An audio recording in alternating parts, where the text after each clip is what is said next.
Hi hello నమస్తే welcome back to mercy study circle. నేను మీ మెర్సీని.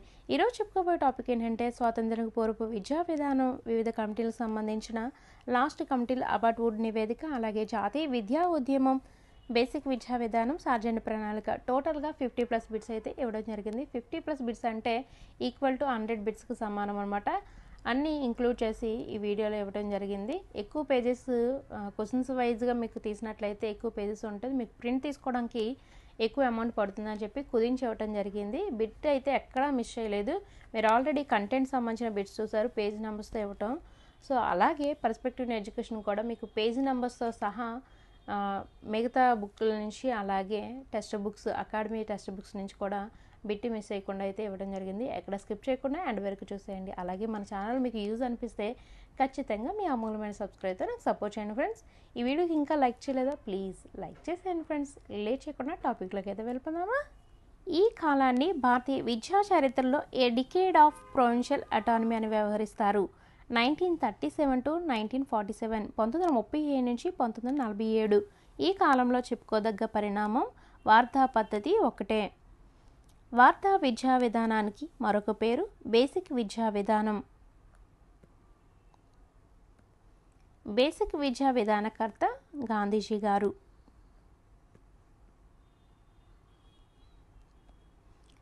Nineteen 45 ప్రాంతాల్లో ఏ పేరుతో బేసిక్ ఎడ్యుకేషన్ అమలైంది? నైతాలిం అన్న, బేసిక్ ఎడ్యుకేషన్ అన్న, అలాగే వార్తా పద్ధతి అన్న సేమ్ ఒకటేనండి. నెక్స్ట్, అక్షరాస్యతను సాధించడమే విధి యొక్క పరమార్థం కాదు, అలాగని ప్రారంభం కాదు అని వ్యాఖ్యానించిన వారు మహాత్మా గాంధీజీ. బేసిక్ విద్యా విధాన సూత్రాలు: స్వయం పోషక లక్ష్యం, ఇక్కడ చూడండి, అలాగే సాంస్కృతిక లక్ష్యం, నెక్స్ట్ శీల నిర్మాణ లక్ష్యం. ఇక్కడ స్వయం పోషక లక్ష్యం ఏంటంటే విద్య అనేది ప్రతి విద్యార్థికి పని భీమాగా కావాలి, సంపాదిస్తూ అభ్యసిస్తూ సంపాదించు చెప్పిన విద్యా విధానం ఇది. ఎగ్జామ్లో సంపాదిస్తూ అభ్యసిస్తూ సంపాదించు చెప్పిన విద్యా విధానము బేసిక్ విద్యా విధాన సూత్రాల్లో ఏ లక్ష్యం కిందకు వస్తుందని అడగొచ్చు. ఆప్షన్స్లో స్వయం పోషక లక్ష్యం, సాంస్కృతిక లక్ష్యం, శీల నిర్మాణ లక్ష్యం, పైవేవి కాదు లేదా పైవన్నీ, ఇలా అడగొచ్చు. చూసుకోండి ఫ్రెండ్స్. నెక్స్ట్, సాంస్కృతిక లక్ష్యం. గాంధీజీ గారి ప్రకారం విద్య అనే వాహనం సంస్కృతి అనే ప్రయాణికుడిని తీరం అనే స్టేషన్లకు నిరంతరం చేరవేస్తూ ఉంటుంది. ఇది సాంస్కృతిక లక్ష్యం. నెక్స్ట్, శీల నిర్మాణ లక్ష్యం గురించి చూద్దాము. సంపద పోతే ఏదో ఒకరోజు తిరిగి సంపాదించవచ్చు, ఆరోగ్యం క్షీణిస్తే సరిచేసుకోవచ్చు, కానీ శీలం పోతే తిరగరాదు అని అన్నీ కోల్పోయినట్లే అని గాంధీజీ గారి అభిప్రాయం. సంపద పోతే ఏదో ఒక రోజు తిరిగి సంపాదించవచ్చు, ఆరోగ్యం క్షీణిస్తే సరి చేసుకోవచ్చు, కానీ శీలం పోతే తిరగరాదు, అన్నీ కోల్పోయినట్లే అని గాంధీజీ గారి అభిప్రాయం. చూసారా, ఇక్కడ సంపాదిస్తూ అభ్యసిస్తూ సంపాదించు అని గాంధీజీ గారు ప్రస్తావించిన ఏ లక్ష్యం కిందకు వస్తుంది? స్వయం పోషక లక్ష్యం. నెక్స్ట్, విద్య అనే వాహనం సంస్కృతి అనే ప్రయాణికుడిని తీరం అనే స్టేషన్లకు నిరంతరం చేరవేస్తూ ఉంటుందని గాంధీజీ గారు ప్రస్తావించిన ఏ లక్ష్యం కిందకు వస్తుంది? సాంస్కృతిక లక్ష్యం. వాటినే ఇలా క్వశ్చన్లో ఏ విధంగా అడుగుతారనేది ఇక్కడ మీకు చూపించాను. నెక్స్ట్, నాకే దేశ పాలన అధికారం ఉంటే ఈ రోజే బాలలకు విదేశీ భాషల్లో బోధించడాన్ని ఆపు చేయిస్తాను అని చెప్పిన వ్యక్తి మహాత్మా గాంధీజీ గారు. నెక్స్ట్, స్త్రీ విద్య సమాజ ప్రగతికి దోహదపడుతుందని, వీరికి దాస్య విముక్తిని కలుగు చేయాలని సూచించిన వ్యక్తి మహాత్మా గాంధీజీ. వేలాది మంది నిరక్షరాస్యులకు అక్షరభిక్ష పెట్టగల ఆత్మస్థైర్యం ఉన్నవాడే నిజమైన ఉపాధ్యాయుడని తెలిపిన విద్యా విధానం బేసిక్ విద్యా విధానం.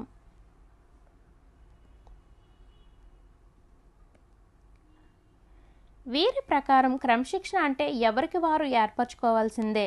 క్రమశిక్షణ అనేది తనకు తాను తీర్చిదిద్దుకునే ప్రక్రియ.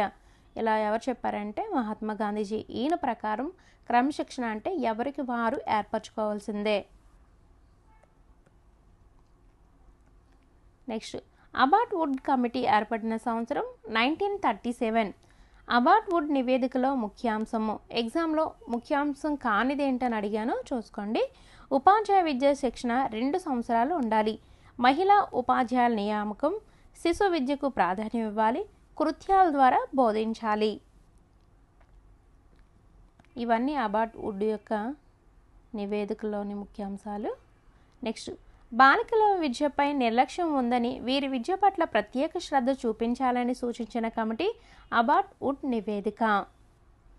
వృత్తి విద్యా కోర్సులను ప్రోత్సహించి వృత్తి విద్యా మండలాలను స్థాపించాలని సిఫారసు చేసిన కమిటీ అబార్ట్ వుడ్ నివేదిక. చట్టాల గురించి, ఈ కమిటీల గురించి ఎక్కువ ప్రాక్టీస్ చేస్తానండి, ఐడెంటిఫై చేయగలరు. భారతదేశ చరిత్రలో 1905 నుంచి 1935 కాలాన్ని ఏమని పిలుస్తారు? జాతీయ విద్యా ఉద్యమం.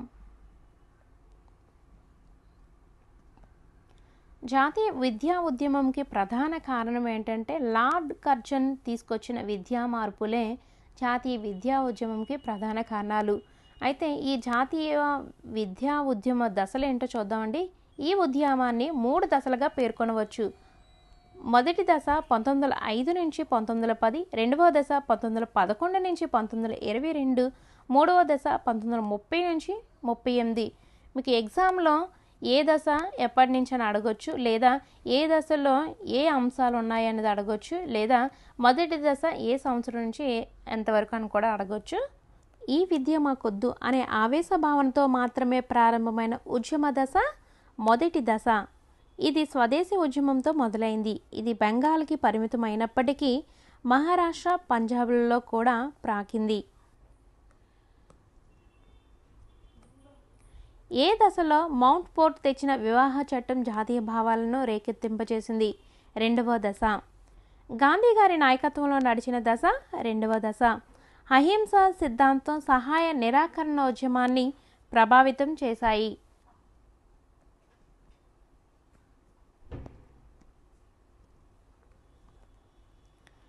రెండో దశలో కొన్ని ఇంపార్టెంట్ పాయింట్స్ చూద్దాము.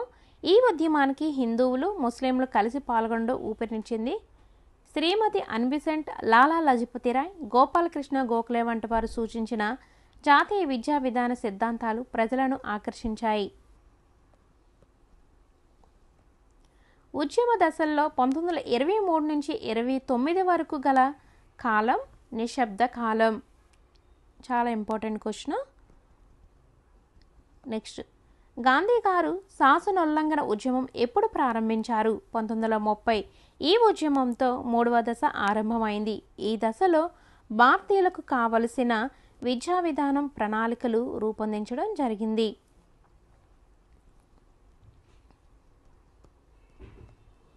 గాంధీ గారి బేసిక్ విద్యా విధానం, వృత్తిపరమైన శిక్షణా విధానం ఏ దశలో ప్రాచుర్యం పొందాయి? 3వ దశ. విద్య వల్ల కేవలం ప్రభుత్వ ఉద్యోగాల్లో నియమించబడుతూ పాశ్చాత్య జీవన విధానంతో తృప్తి చెందలేము.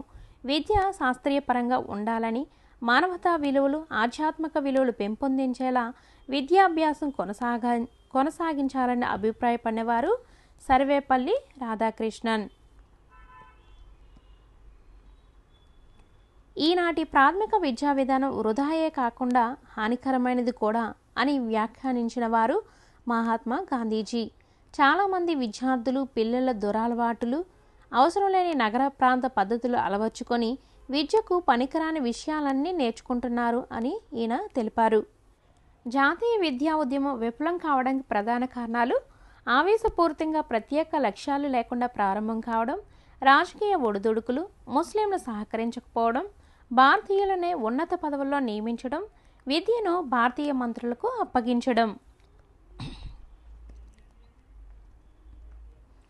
జాతీయ విద్యా ఉద్యమం ఫలితాలు చూస్తున్నట్లయితే విద్యా విధానంలో మార్పులు చేపట్టడానికి కమిషన్లు వేయడం, అమలు చేయడం, వందే మాత్రమును అనుమతించడం, హిందీ భాషను ప్రవేశపెట్టడం, మాతృభాషలో విద్యా విధానం కొనసాగడం.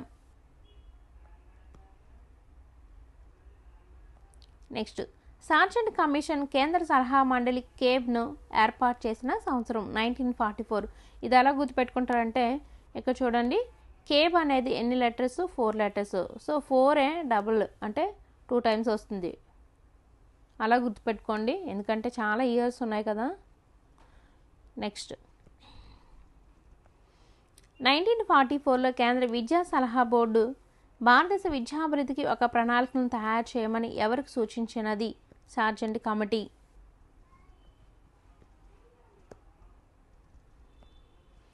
భారతదేశ విద్యా చరిత్ర యుద్ధ అనంతరం విద్యా ప్రణాళికని పేర్కొన్న కమిషన్ సార్జెంట్ కమిటీ. ఇది టెట్ కమిటీ అట్లా అడిగారండి. నెక్స్ట్ భారతదేశ విద్యా వ్యవస్థకు సంబంధించిన మొదటి ప్రణాళిక సార్జెంట్ కమిటీ.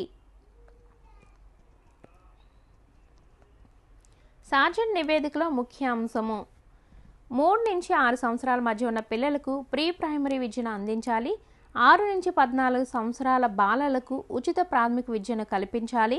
ఎంపిక చేసిన 11 నుంచి 17 సంవత్సరాల పిల్లలకు 6 సంవత్సరాల పాటు ఉన్నత పాఠశాల విద్యను సాంకేతిక అందించాలి. సాంఘిక వినోద కార్యక్రమాలు ఏర్పాటు చేయాలి.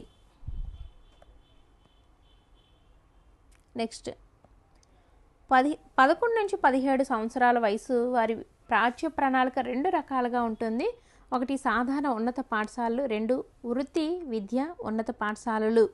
1984 నాటికి అనగా 40 సంవత్సరాల్లో నిర్బంధ ఉచిత ప్రాథమిక విద్యను అమలు చేయాలని లక్ష్యంగా సూచించిన కమిటీ సార్జెంట్ కమిటీ.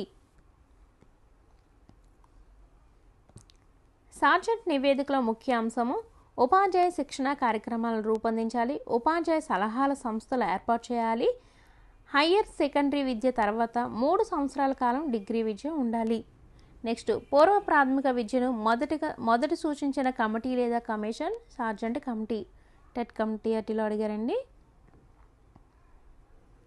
నెక్స్ట్ సార్వత్రిక విద్యా విధానంను ప్రవేశపెట్టి విద్యను ఉచితంగా అందించి శారీరక మానసిక వికలాంగులకు ప్రత్యేక విద్యను అందించాలని సూచించినది సార్జెంట్ కమిటీ.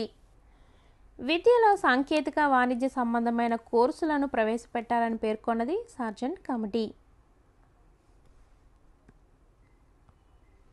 ప్రాథమిక స్థాయి నుండి విశ్వవిద్యాలయ స్థాయి వరకు గల అన్ని స్థాయిల విద్య గురించి సిఫారసులు చేసిన కమిటీ సార్జెంట్ కమిటీ.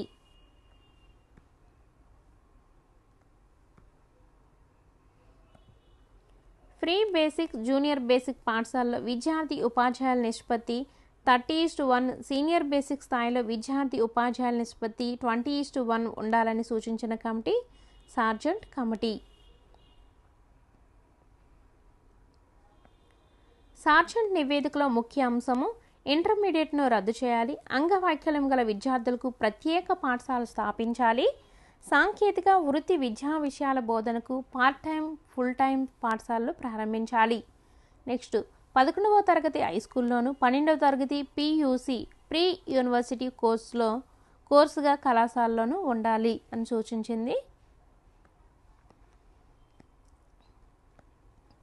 విశ్వవిద్యాలయాల్లో సమానత్వం కోసం విశ్వవిద్యాలయ విరాళాల సంఘాన్ని యూనివర్సిటీ గ్రాంట్స్ కమిషన్ ఏర్పాటు చేయాలని సూచించిన కమిటీ సార్జెంట్ కమిటీ.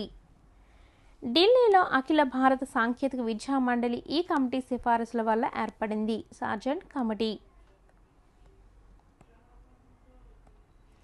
నిరుద్యోగ సమస్యను తొలగించడానికి ఎంప్లాయ్మెంట్ బ్యూరోను స్థాపించాలని సూచించిన కమిటీ సార్జెంట్ కమిటీ.